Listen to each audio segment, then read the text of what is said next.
Pant খুলো, tight হয়ে গেছে।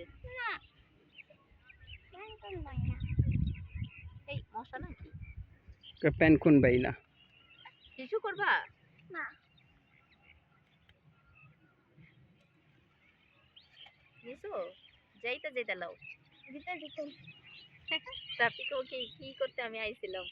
শাক বাজতে। শাক টুকাইতে টুকা টুকা আমার তো দিছো আসো সমস্যা নেই আসো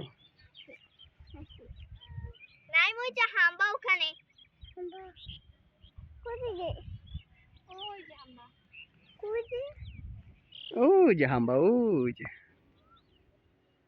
আমি দেখছি এটা ওই হাম্বা যাওয়া নাই কোনো জায়গায়। ওই যে ওই যে ছাও বাজারের পাশে এই না